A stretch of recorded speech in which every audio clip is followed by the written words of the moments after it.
I guess we'll get started, and if people come in, that's great. I really appreciate all of you making it here through the throngs, literally and figuratively. My name is Mickey Ostreicher. I'm the General Counsel for the National Press Photographers Association. I'd like to thank the Cleveland Marshall College of Law for allowing us to use their room.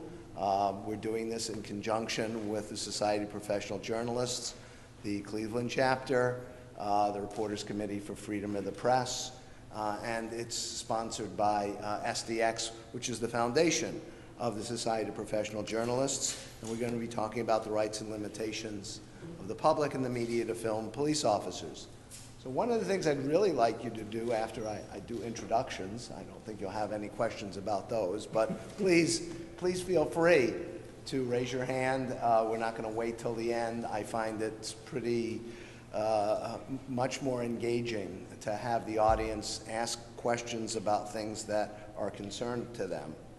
So as I said, that's my name, and I have been a photojournalist for about 40 years in print and broadcast. The other thing is, if you notice, we have like 2 people missing. Those would be the 2 police officers that were supposed to be here, given everything else that happened. And recently, about half an hour or so ago, there's a shooting that wasn't involved with the celebration today, but if they make it, they make it. If not, one of my other hats is I have been a uniformed deputy sheriff in Erie County for just as long as I've been a journalist. So I may play the role of the police in trying to answer those questions. We'll just basically make do. The National Press Photographers Association's been around since 1946. I've been a member since 1973, and we are the voice of visual journalists. And I deal with this issue around the country almost on a daily basis. So obviously I'm not going to introduce either sergeant. Greg Leslie is the Legal Defense Director for the Reporters Committee for Freedom of the Press. He's at my far right. Greg has been a staff attorney with the Reporters Committee since 1994. He also serves as editor of the Reporters Committee's news publications and guides. He came to Washington to attend Georgetown University, and after graduating wrote for several publications and worked as a writer and research director for Regardays. Did I pronounce that right? Okay. A local business and political magazine. He continued working as a journalist while attending Georgetown University Law Center. After law school, Greg worked for the Reporters Committee for a year as a legal fellow. He then worked briefly for the Clifton Campaign and Transition Team, and later continued to work as a freelance writer before rejoining the Reporters Committee. Greg has served as chairman of the DC Bar's Media Law Committee and is a member of the American Bar Association's Fair Trial and Free Press Task Force. Michael Farrell is a partner at Baker Hostetler with a main focus of his practice in the class action area. Michael has also significant experience as lead counsel in the defense of class actions, media-related litigation, and the defense and prosecution of complex commercial litigation. Throughout his career, Michael has defended clients in alleged class actions, challenging insurance company claims and practices, billing practices within the telecommunications and car rental industry, fax advertising and defamation, invasion of privacy, and related claims against print and electronic media outlets. I should note also that the Reporters Committee has had a hotline for journalists since, 72, right after the 68 convention. And Michael will be part of the local attorneys that will be helping to represent journalists should they have an issue. Did I get that right? All right. Chris Reese is a visual journalist at WJW-TV. He's been a photojournalist for 25 years, 17 at Fox 8 in Cleveland. He has served on the board of directors of the NPPA and currently serves on the board of the Ohio News Photographer Association. He has more than 100 awards, including 2 national NPPA awards for spot news and under Deadline Photography. Chris has also been named the Ohio Photographer of the Year multiple times. And last but not least, I'm sorry you're over there by yourself. Joshua Gunter is a visual journalist at the Cleveland Plain Dealer. Josh is a native of Indiana, graduated from Ball State University in 2000 with a BS in photojournalism and graphic journalism.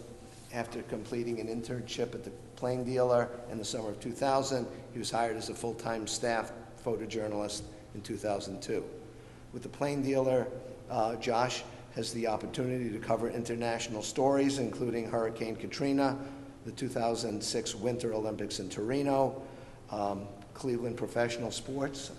I think they have a few teams here, and including the Cavaliers. He's been a finalist in the Ohio News Photographer Association Photographer of the Year, has won Best of Show in that organization's annual photo competition, and won numerous firsts in many categories for state contests and regionally and NPPA. His work has been featured internationally and nationally in publications including Sports Illustrated, ESPN, the magazine, editor and publisher, Newsweek, USA Today, the Los Angeles Times, and a number more. He's also an Emmy-nominated videographer for his work on the documentary Savor, and which aired on PBS in Cleveland. Now 39, he lives in Avon Lake with his wife Heather and sons Reed, Luke, and Evan, and daughter Lily. So I thank you all for being here, and in particular, Chris, who's been working all day long. At any rate, and of course I didn't change the slides for any of them because I'm trying to do too many things at once. So just to kind of do a brief introduction, because one of the reasons that I love moderating a panel is because I get tired of hearing myself. So I will try to keep that limited. So here's a photo taken in the same place, 8 years apart. Anybody want to guess where it was taken? All right, I won't torture you. They're waiting to see who the next pope will be. In the first picture, in the top one, there's this little flip phone over here. You can see what happened 8 years later. Those are not candles they are holding up. They are the lit screens of their cameras. So I can only imagine, even 3 years later, if we were to have another pope, the scene would probably be completely white with phones. And if any of you were out today, everybody had their phone out and everybody was taking pictures out in public. Unfortunately, far too often we see the police take issue with that.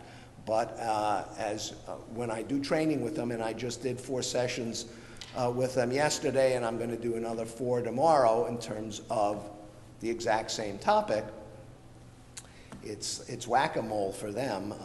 They may get one person with a camera, but there's usually one or more that will get them doing it. This was a marshal who took a phone out of a woman's hand and kicked it across the pavement. It was on CNN, it was video. This is just a still frame of that. But what are we going to talk about today? Well, the Bill of Rights, and we're going to start with the First Amendment. So the First Amendment is not absolute, even though it deals with a number of topics, and we're going to be talking about abridging the freedom of speech, the press, the right to peaceably assemble, and for a redress of grievances. So maybe I'll start with you, Greg, if you don't mind. So can we talk about, some of the limitations on the First Amendment? Limitations on the First Amendment. Well, you've got to almost remember that the First Amendment didn't mean anything for 100 years. And it was only after the Civil War with the 14th Amendment that it was applied to the states. And it started to mean something in terms of what public officials could and couldn't do. So, and then it was even later than that it kind of came to protect a lot of the news gathering activities that journalists were engaged in. So, every time we make a First Amendment argument, we're almost fashioning it from what we hope the First Amendment could do. There's a First Amendment right of access to courts. But there's nothing in the First Amendment that says you have a right of access to courts. It's just a prohibition on what Congress can do. Congress shall make no law interfering with speech of the press. So, you know, it's that prohibition that really gives us the opportunity to say they shouldn't be doing anything in this regard. So it's not that, I mean, that's the emphasis. The police shouldn't be interfering with news gathering. The legislature shouldn't be doing anything that stops us. Courts should not do something if they know it's going to interfere with that right. So it's that prohibition that gives it the power. Was there anything specific you were thinking of? Yeah, and maybe I'll have Michael talk a little bit about the reasonable time, place, and manner restrictions, which is, unfortunately, you can't see it, but that's what I have. Right. Well, and as I'm sure most of you know, there's a lawsuit pending, hearing set for tomorrow, challenging the event zone and the related restrictions that have been set up for the RNC. And what that sets up, proving Mickey's point about the First Amendment not being absolute, is the differences of opinion about striking the balance between what are obviously legitimate interests in making that event as secure and as safe. And I think it's a very legitimate, those are very legitimate concerns in this time. I mean, it's a true target of terrorism. You know, the building I work in thinks it is, but the RNC actually is. And trying to strike a balance between that and the right of people not only to be heard, but the right of people to hear them. And it puts difficult questions in front of, in this case, the district court here, such as how close should protesters be allowed? Stated conversely, how close are protesters entitled to be allowed to get to the actual convention center? The lawsuit filed now, unsurprisingly, says the closest that we can get on the approved parade route is 160 feet from the back of the building. The people who we want to reach will never hear us. Conversely, the brief filed on behalf of the RNC and the government says that's plenty close. There are plenty of places you can reach them. So it really does posit that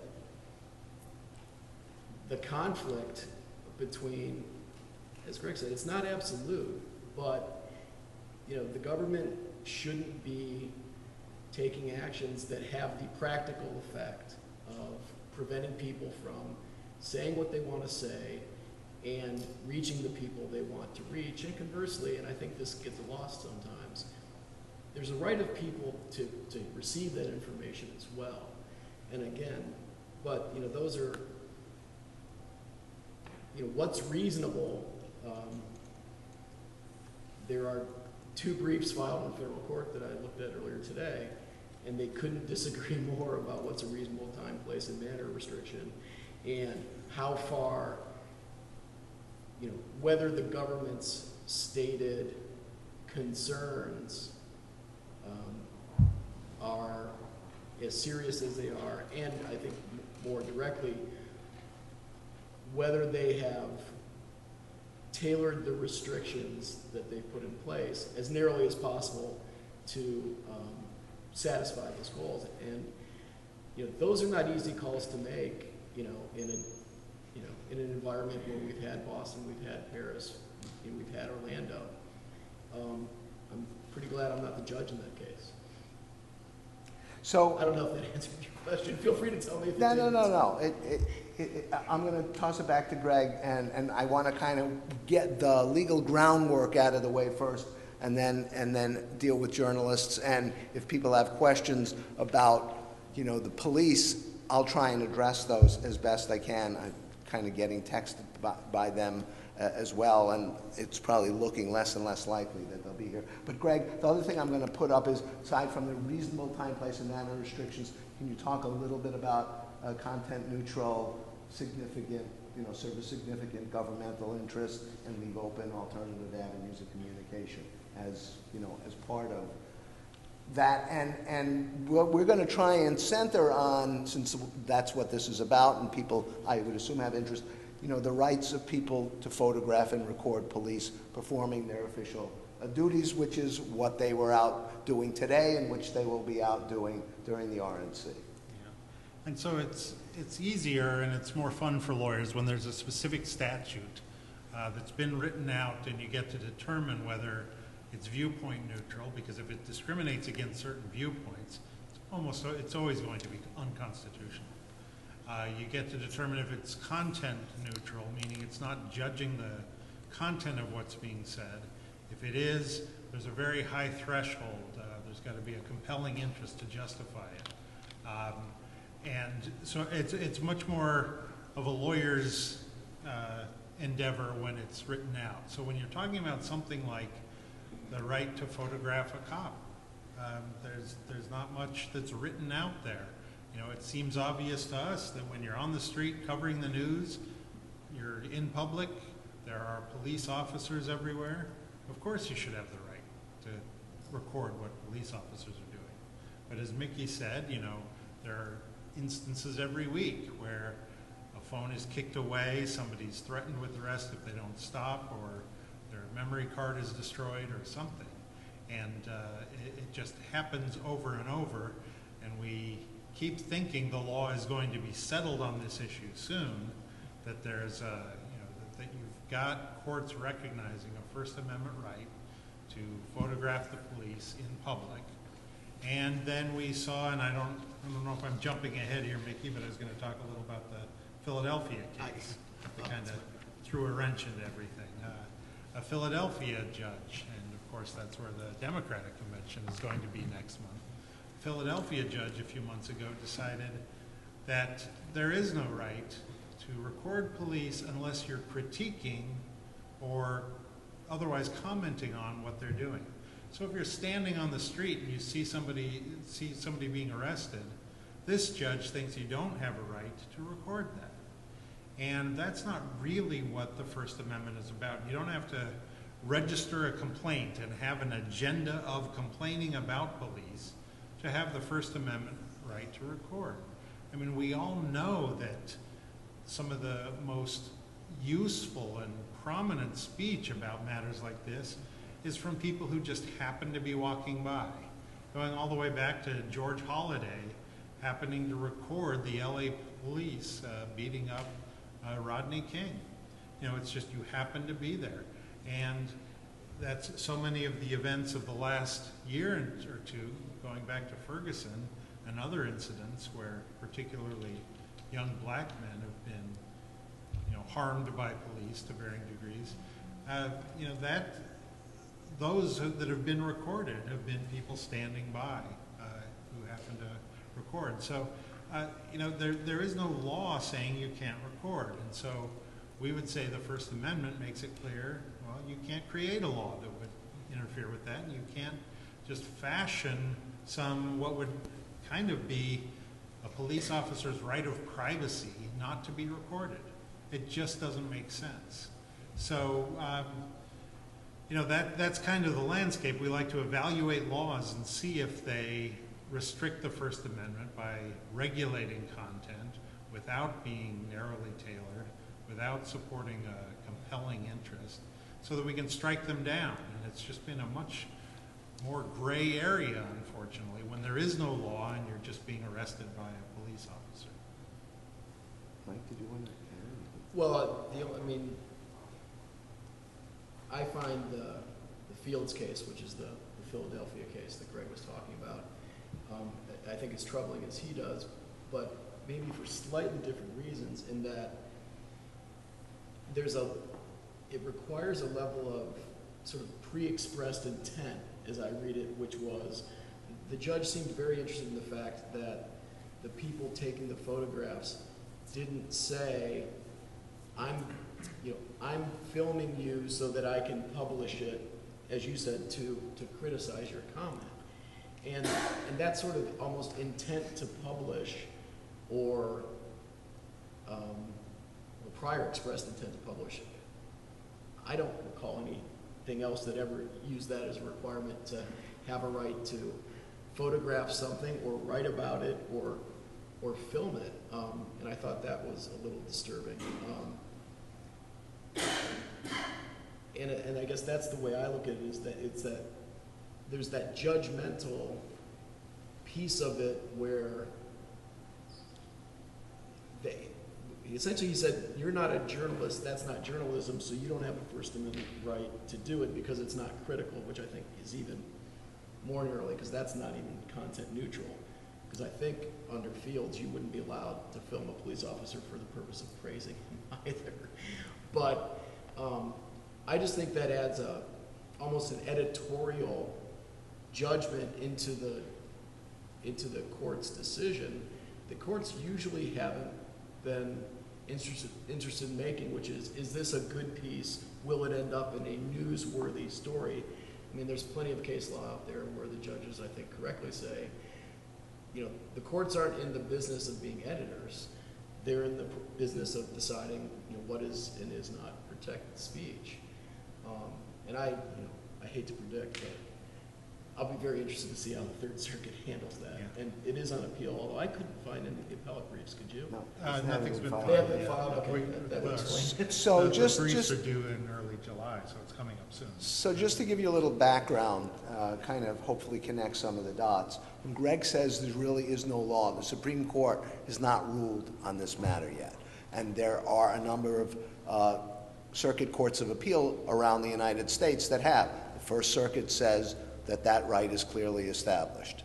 The Seventh Circuit says the same thing. As a matter of fact, in the Seventh Circuit, they tried to appeal to the Supreme Court. The Supreme Court refused to take the case.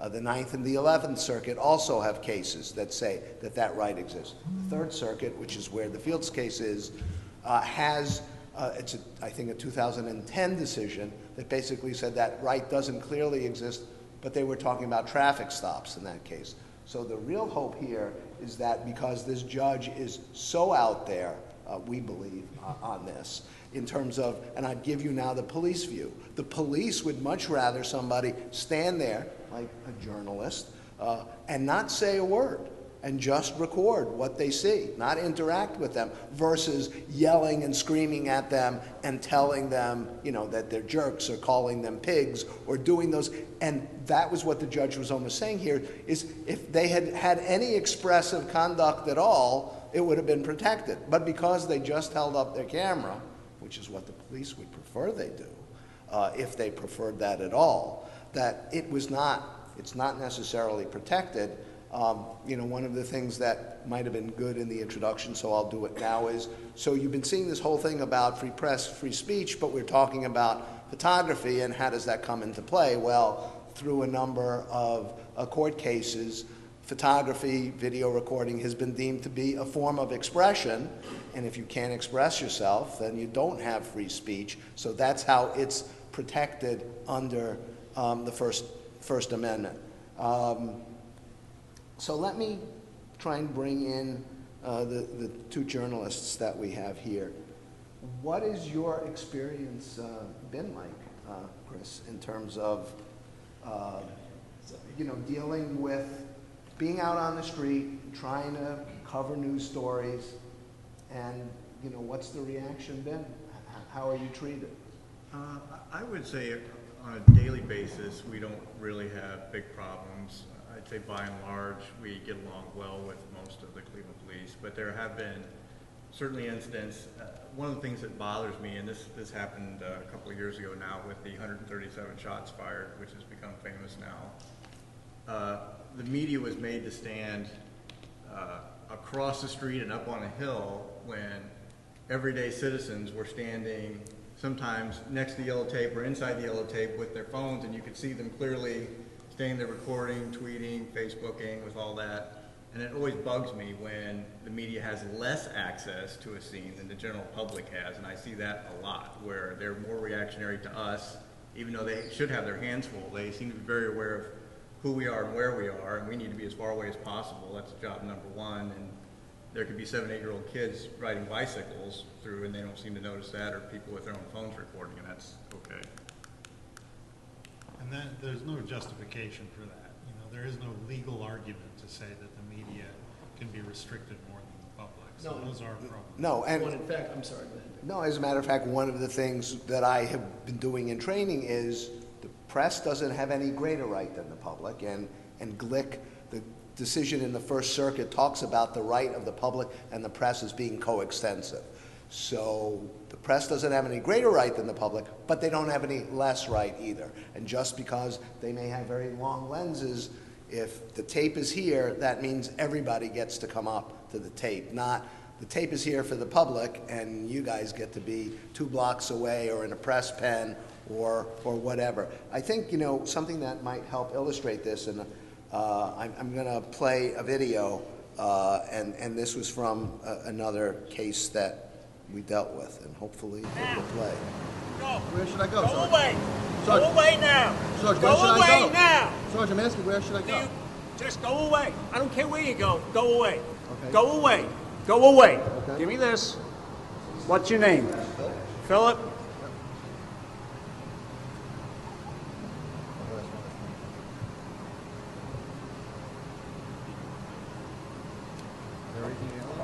Because I want you to go away and not stand here and argue with me. Otherwise, you're about to get locked up. Away. All right? Leave. Leave. So I can't film you No, on the scene? leave. Why can't I? Leave. Because it's a current investigation and you're leaving. I'm walking That's away. why. Sergeant, I'm All walking right? away. You're going away. Okay, I'm walking away, but I'm asking you, know, Because where can I it's stand, it's an active scene and you're leaving. where can I All stand right? to No film place. you? I can't Go film away. you. No. So if you'll see, this is by a school. It's a Saturday. It's a public street. There's people standing there. They don't have a big beta cam on their shoulder, so they get to stay. There's no tape up. We'll let it play. You already just picked me like this? I mean, I'm not in the crime scene or... Away. That's why. Okay. Well, should I call PIO and see what they want? For all I can, you're going away. Okay. You understand? I've been doing this for 30 years. There's nothing you can hold over my head or anybody out there. I didn't ask you Go to away. go over your head. I just asked All whether right. you could go to film the scene, and you tell me I can't film it You anywhere? can't. No. Okay. So I wish it was over, but it's not. I'm going to arrest you. So he's now talking to the PIO on the phone. He's about a block away. And that's what I'm going to arrest you. He's telling the PIO. It's open to the, you're talking about kids on the street. They get to walk down the street. Cars get to go down the street. Only one who has to go away is the guy with the camera.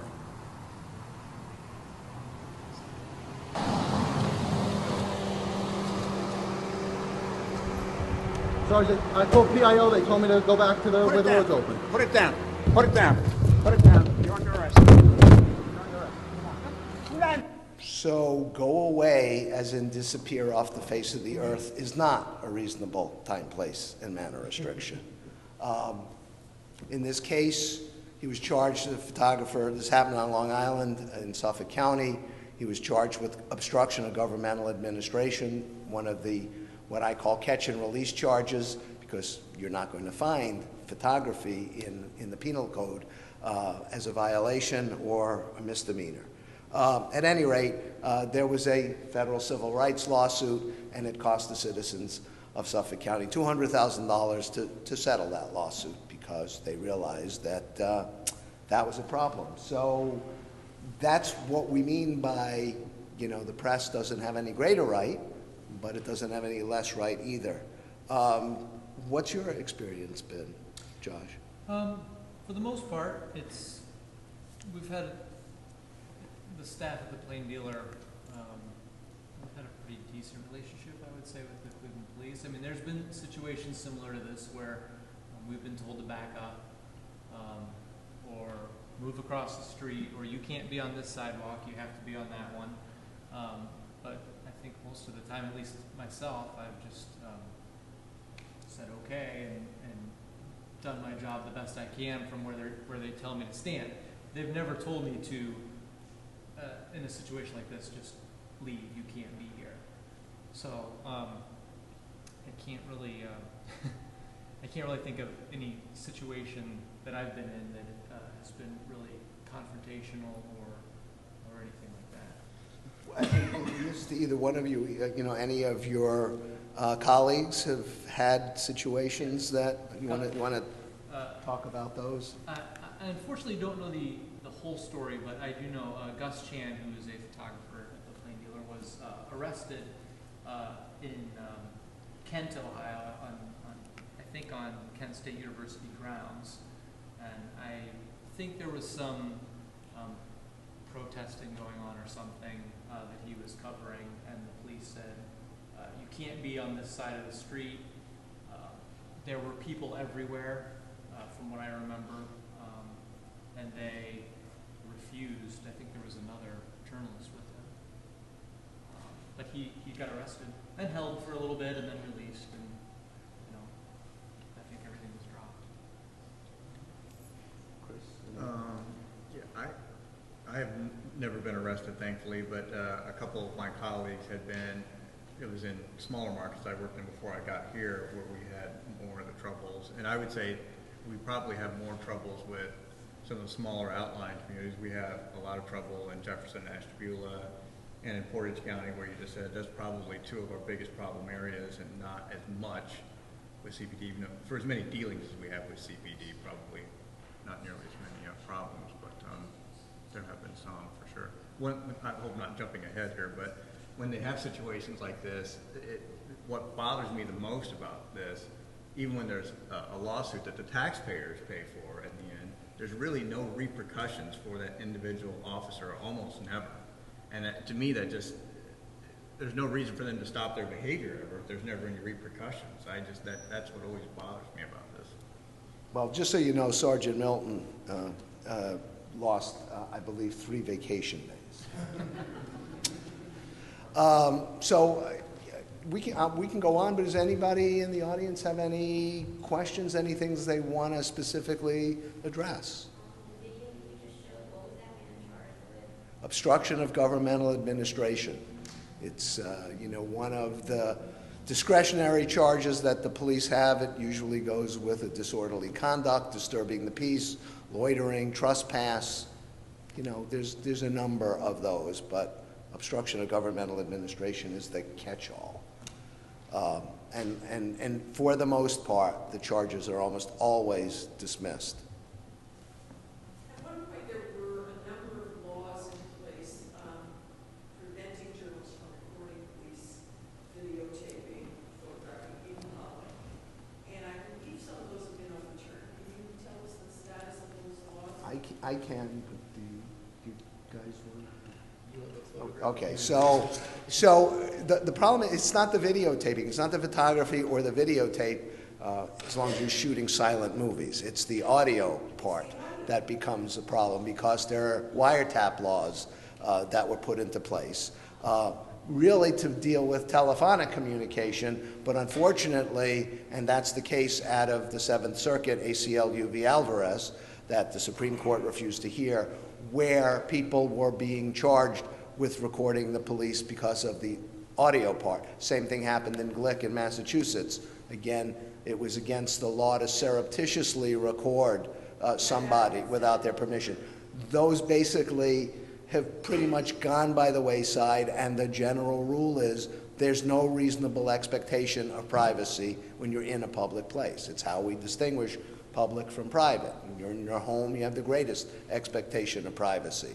So since these laws were developed more for this electronic communication, when police officers are talking amongst themselves or to a witness or whatever, the courts that have dealt with this in terms of wiretap statutes have said they don't have an expectation of privacy when they're performing their official duties in a public place. And most of the statutes actually specifically said, in a private place or with a reasonable expectation of privacy.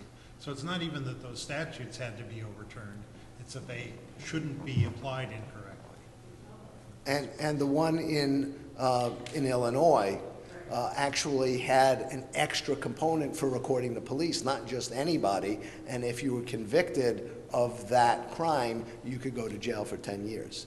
So that actually, the law got struck down as well as the 7th Circuit finding it unconstitutional. I know there's a couple of, I call them my alumni, who are here, who have dealt with incidents at their publications. You guys want to talk about that at all? Well, we've had several. Do you want to just tell people who you are? My name's Dave Zeppenpotz. I'm the chief photographer at Blade in Toledo.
was, I don't know, they're following the Grateful Dead around or something. So this whole big group was in a rest area off of I-75.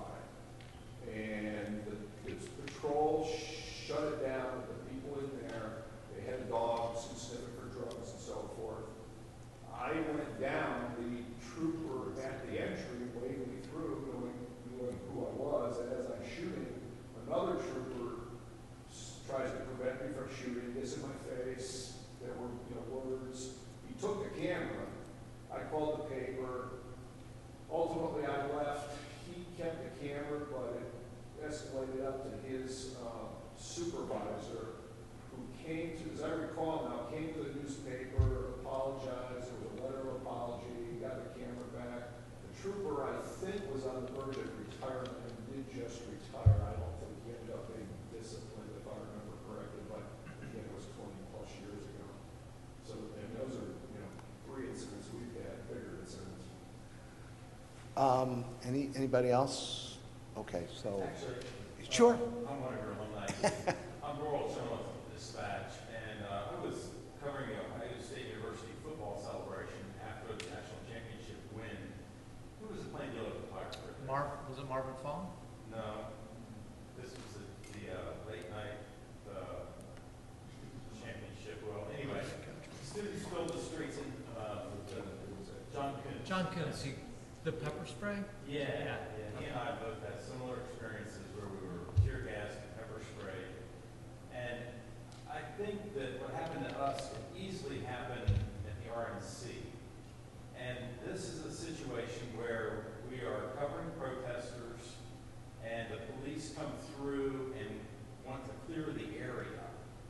And so then they start with the protesters, or in this case, the celebrants of Ohio State. And then eventually, those people go away, and then they turn their attention to the remaining people, which included the media.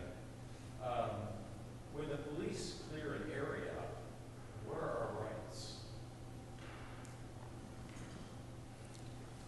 Failure to disperse is usually the charge.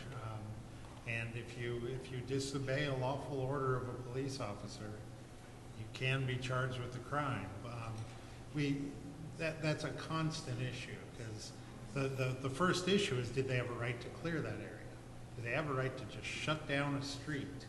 And judges will almost always, in my experience, uphold it if they gave an announcement and then gave you time to comply and you didn't comply. Like if you're walking away, it's different than if you stay there and do nothing.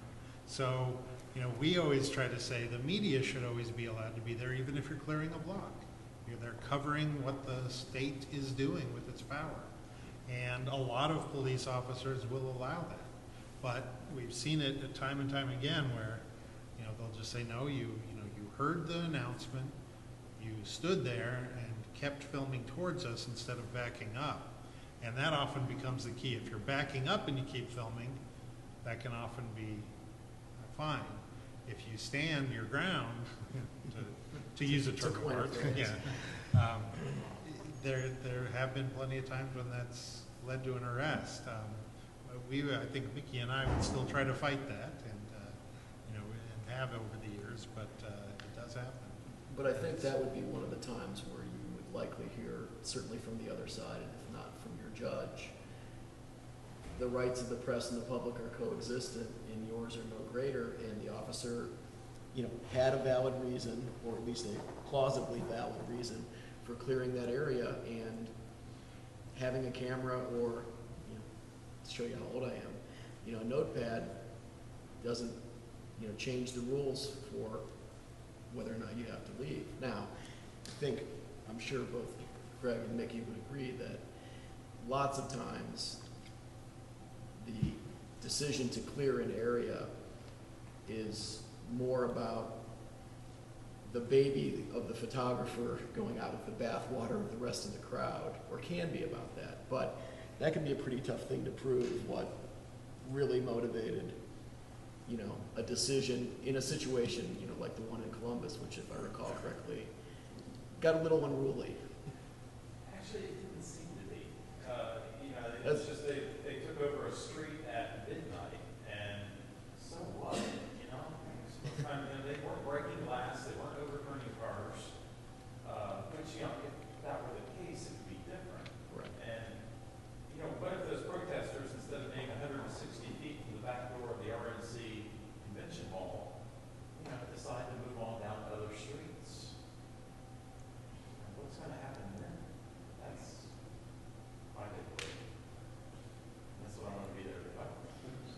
that's why we have always had that hotline, because there are always times when reporters are swept up in those arrests.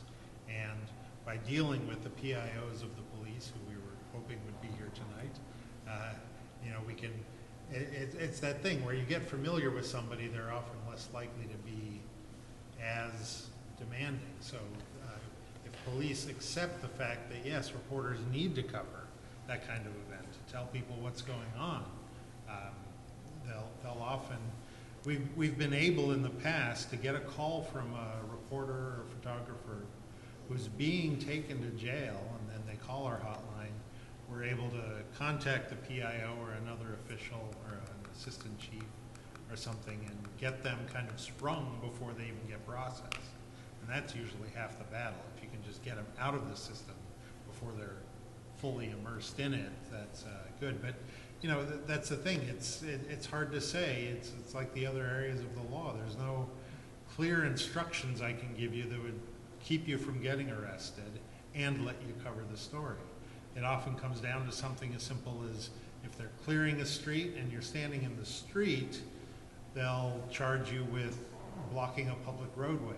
But if you take one step back up onto the curb, they won't even notice you or they won't do anything.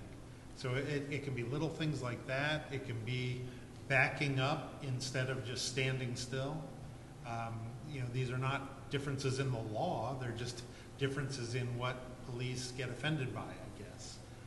So I don't know, is there any better answer to that, you know, what the law allows as opposed to? You know, one of the things that I'm trying to convey to police is, for example, in 2012 when I was in Tampa and Charlotte at the DNC and RNC, and then also, and we'll talk about this picture in a second, at the NATO summit in Chicago, which kind of was the precursor to the conventions, just kind of in a way like today's celebration might be the precursor to the RNC. But you know, one of the things that I observed, besides doing the training beforehand with police and then being back in those cities, is, let's just say 25 people decided that they were going to sit down in the middle of the intersection, block the intersection.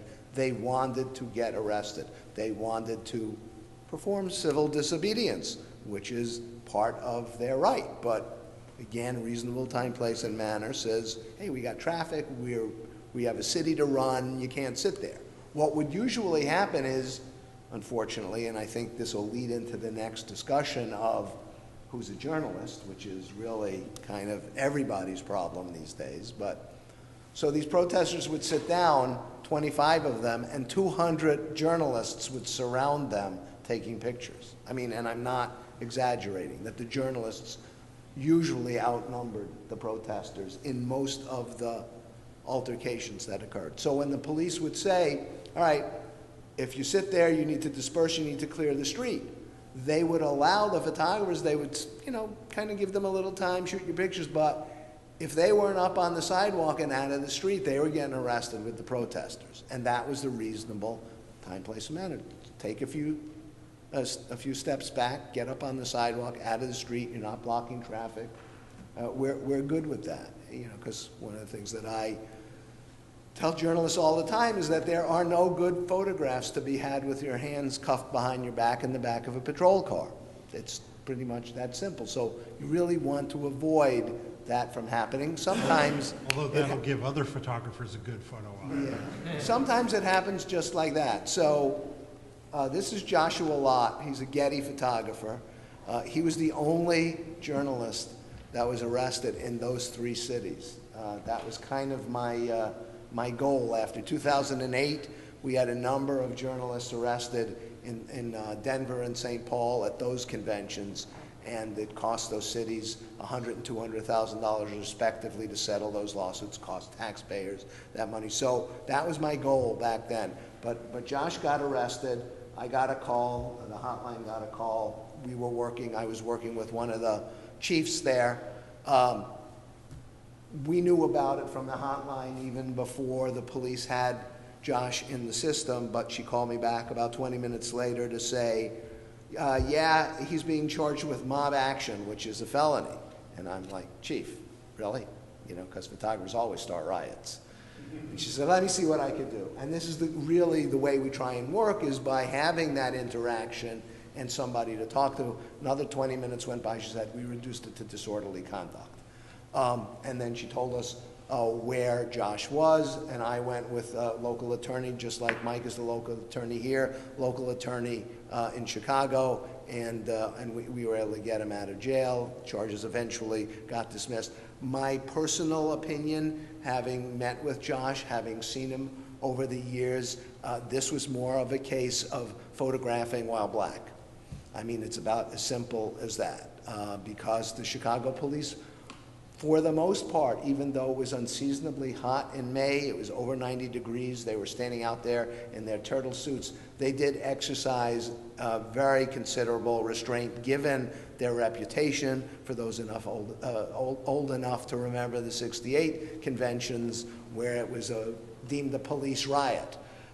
So, you know, those are the kinds of things that we deal with. And to give Mickey the credit due, unless I'm confusing the story, this is the one where you went to the police station to pick him up at 4 a.m. Oh, yeah. So, yes. Well, it never happens at a convenient. And what was interesting is he had no idea that we were coming, or that we were there, or that he had no idea anybody even knew he was in jail. So it was a real relief when he's like looking at the two of us like, who are you? We're your lawyers. Oh, okay, great. Yeah, sure. How does the hotline work? I haven't heard of it before. We just we promote it however we can. We used to get the cooperation of the parties in distributing information to all the credentialed journalists. They're less excited about doing that, and have been for the last 12 years, really. But so we just publicize it as much as we can for any journalist who's either covering the convention inside or just showing up in the city of the convention to cover what's going on there. And we have a law firm standing by, and we try to get that. It's usually a First Amendment law firm, or a lawyer who knows First Amendment law, and we try to coordinate with criminal defense lawyers too. And there's usually somebody from the Lawyers Guild and other organizations like that who have people standing by just to process bail and things like that. So we promote it however we can, and then we let anyone call it, and we try to keep people from keep people from being thrown in jail, or help them get out if they are. Is the number still the same? No, it's different. Oh, is it? Well, there is an 800 number Yeah, I that have will the always work.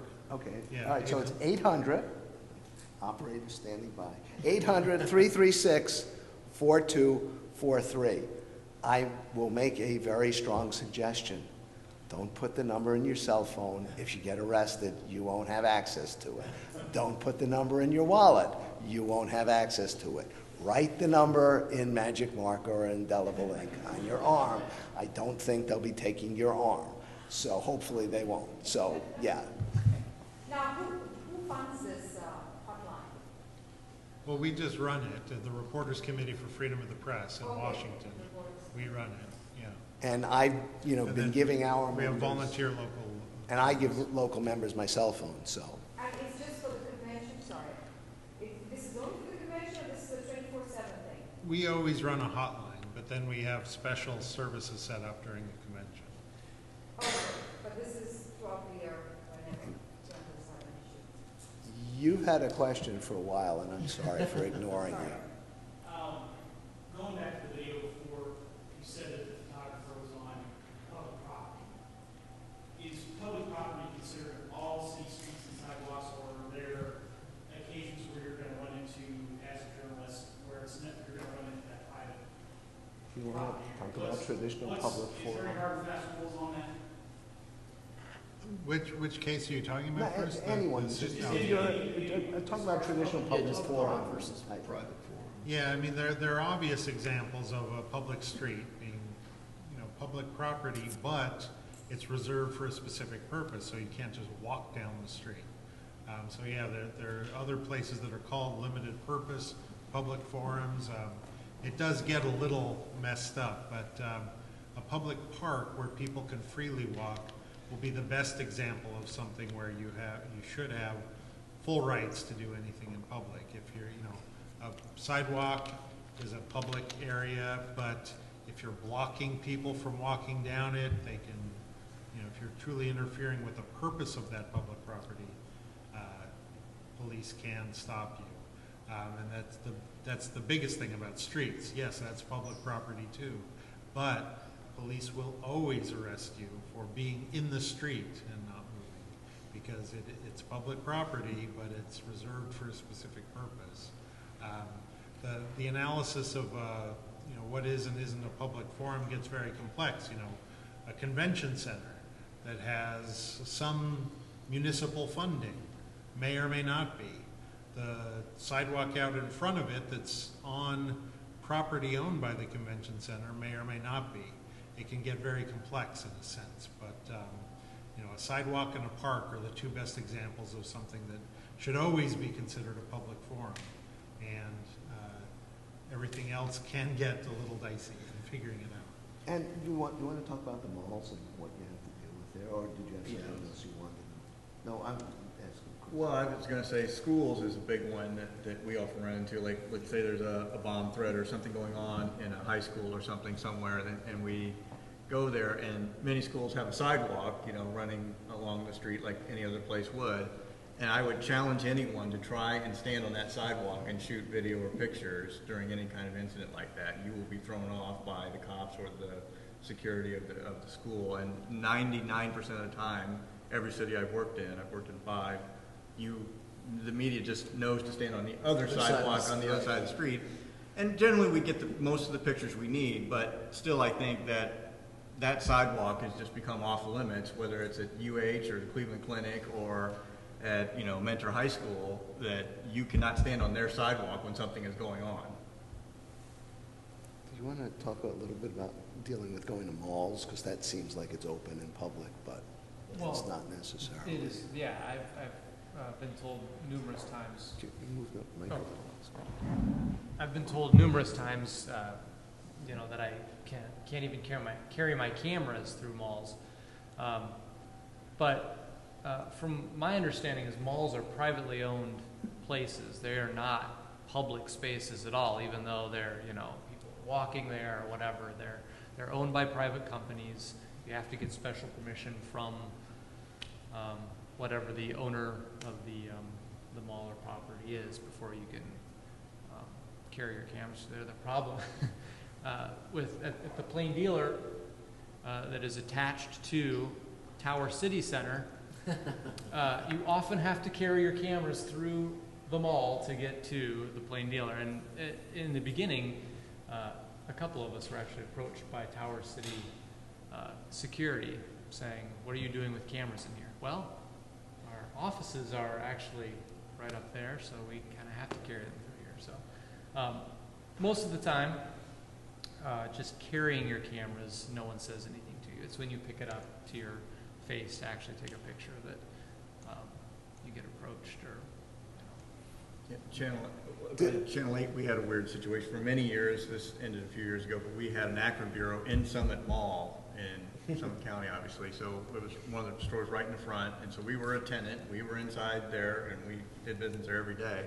And we were often harassed if we tried to do anything in the mall, even though we were a tenant in there. And sometimes other places would invite us in to do things in their stores, and we were told we couldn't walk from our business to the Starbucks or to Macy's or whoever. Yeah, I'm like, well, how are we supposed to get in there? They're inviting us, you know, just like renting an apartment or anything else. If you get invited there, you should be able to get to that space. And we would get harassed just walking from one place to another with our cameras, and that went on for years.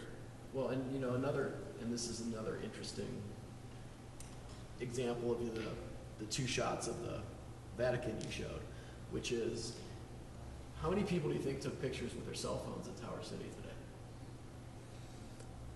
And nobody stopped them from taking pictures of whatever it was they were taking pictures. Nobody asked them if they were, you know, journalists or why they were taking pictures of the dancing fountain. But if you were to do that, they would run you out. And I think that's a situation where, one, the technology has sort of warped things, and two, it's a fairly clear example of the press being given less rights than the public. And, you know, that would be an interesting public forum case, I think, because there have been a lot of public forum cases about malls, because they do feel like the town square, but they're not. And most malls are pretty black and white. Nobody's giving any speeches here, you know, maybe a musical performance, so, because they don't want to become a public forum.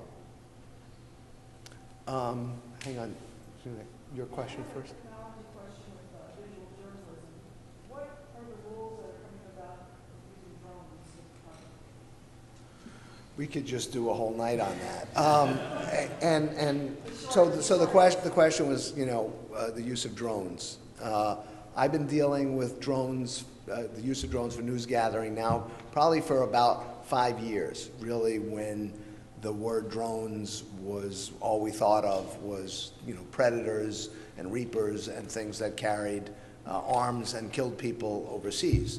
And as a matter of fact, the UAS, unmanned aerial systems community looked at the word drones. They disliked that word as much as I dislike the word paparazzi. They thought it was a bad word. But, you know, it's come into our language. But just yesterday, yesterday, the FAA, about close to 2 years late, just issued their final rule in terms of the use of drones. And it's hopefully, you know, I've been pretty busy and I haven't studied it, but at least what I've read is what we were hoping for is a least burdensome rule, because under the current rule, you pretty much had to have a pilot's license and a medical exam to fly one of these little things, believe it or not.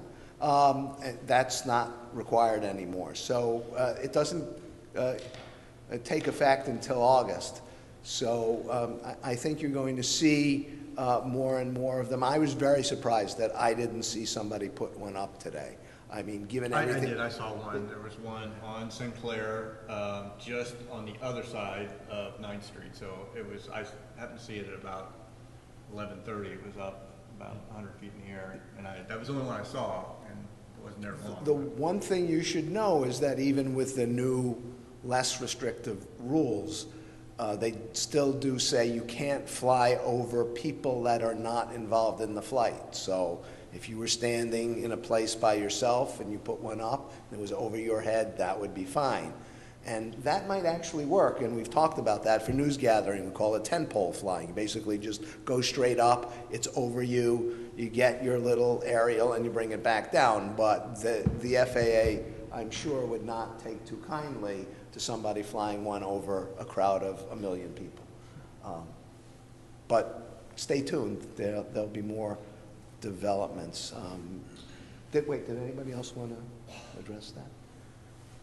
Back to the photographing of a black photographer, I believe you said that 2 conventions and Chicago, he was the only photographer? He was the only journalist. Okay. And those were kind of off-year elections. Chicago was the thing. Do you anticipate, I mean, what went right for that to happen, and what is likely to go wrong with this? If I had a crystal ball. You know, anybody want to, I was going to actually talk and ask you what you're expecting. Greg, you've dealt with a number of conventions. We'll kind of go down the line. Yeah. We'll alternate. What, you know, and this is like truly a wild card because nobody knows what to expect. We've never seen a political campaign like this, so who knows? But and, you know, 16 years ago, the anarchists were what everybody was worried about. The people who visited Seattle during the World Trade Organization. And so they wanted to start a fight. They wanted to destroy property. So they wanted to be arrested, basically. So we knew there were going to be those kind of controversies and reporters would get swept up in it. So I think, you know, as we're seeing more actions from groups like Black Lives Matter, where in a sense they want to block a street, if not actually be arrested, maybe we will see more. And, you know, these 2 conventions are going to be so interesting with disgruntled Bernie Sanders supporters, maybe. Donald Trump supporters, even though their candidate is going to be nominated, they'll find something to be angry about. there can be, I think unfortunately, it's, ripe for a lot of conflict, which then does lead to journalist arrests. But, I think with the work we've done in the last few years, I think it makes sense when you sit down with police and work through these issues, and they know they're going to be arresting protesters. I think it has worked that they kind of go out of their way not, we can't take credit for it, but we think it does pay off in a sense that they don't go that extra step and say, okay, you too, you the photographer are going to get arrested also. They're conscious of the fact that they'll separate those people who are causing the problem from those who are covering it. So, I think that's what we hope for again this time, even though we think there will be protesters arrested at both conventions, probably in decent numbers. Chris?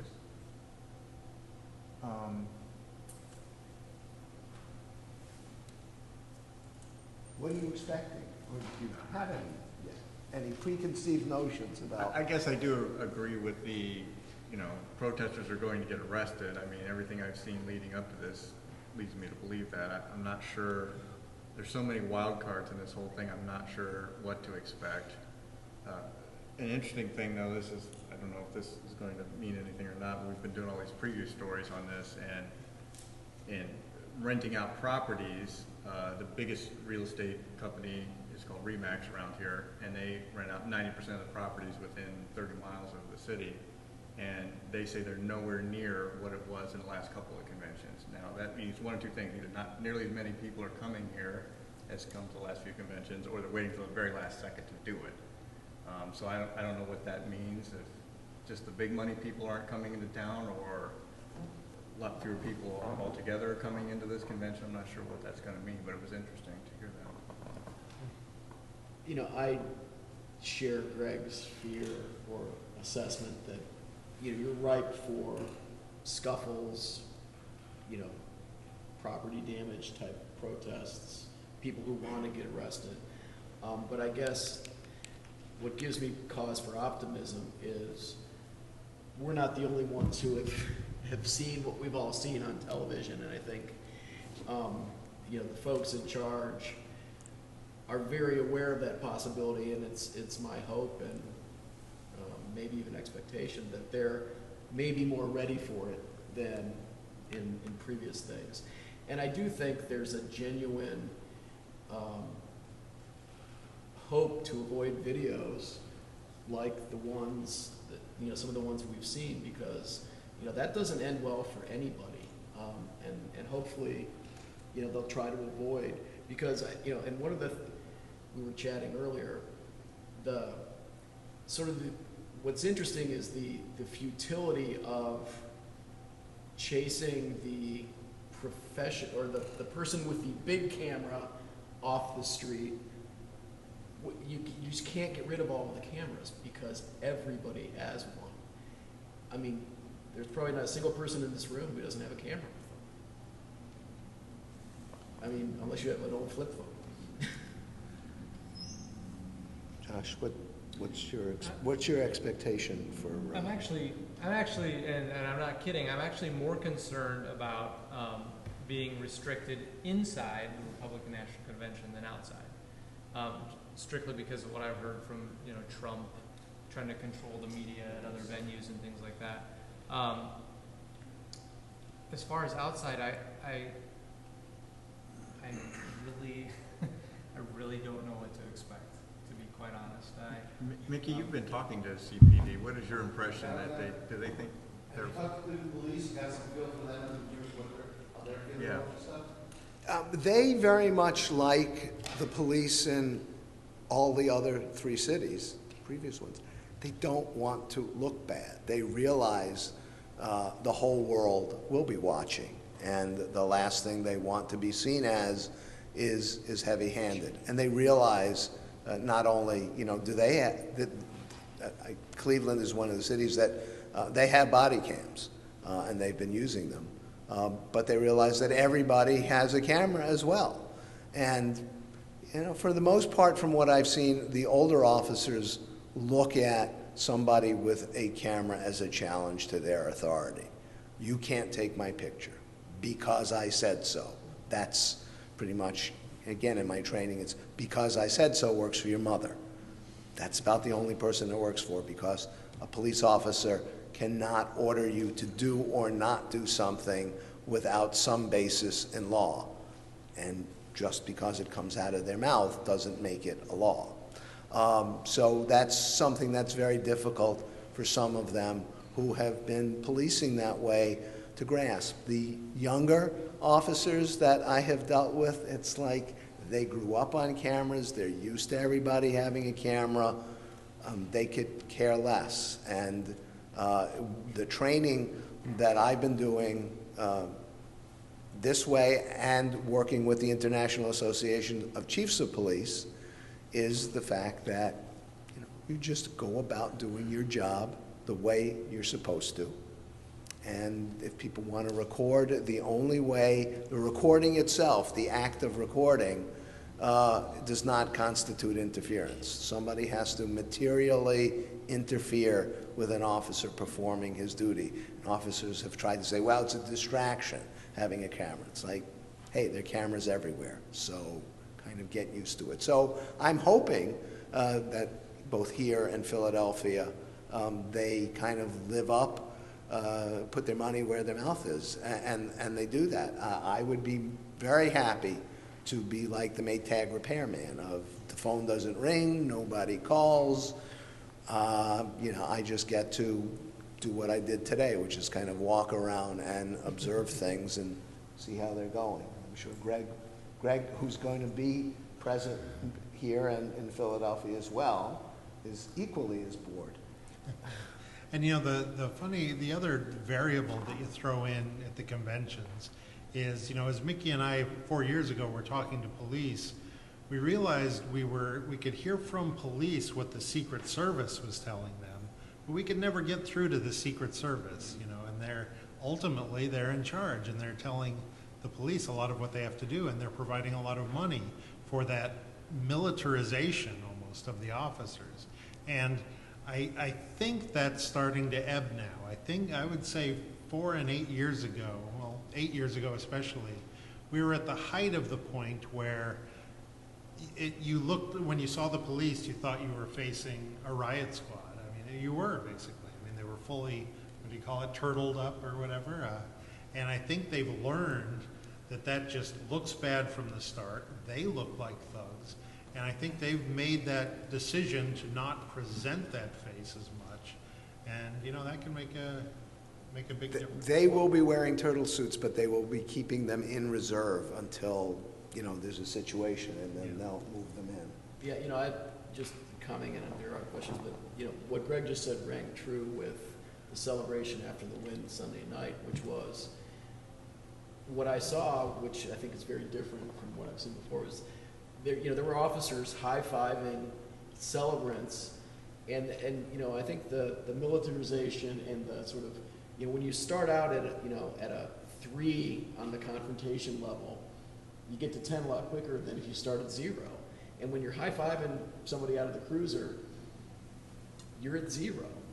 And I at least in the footage I saw, and from some folks I know much younger than I am who were actually down there, they said that's what it really was, is that as long as you weren't breaking windows or unfortunately not stealing a fire truck, the officers were content just to make sure that everybody behaved and stayed safe. Well, and they were happy too. And their actual chief of police is actually out there on the street by himself, not with an entourage, not just, waving from he's actually doing police work. And I think that was great to see that.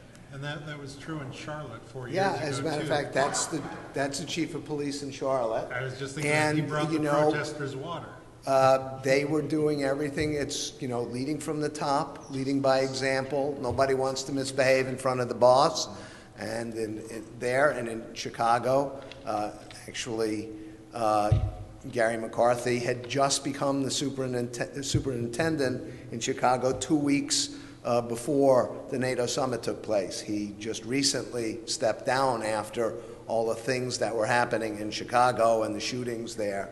but he was out on the street as well. The chief in Tampa was out. So I would expect, command staff to be out there and hopefully commanding respect of their officers and kind of leading by example. So I think that's very true. The other thing that I've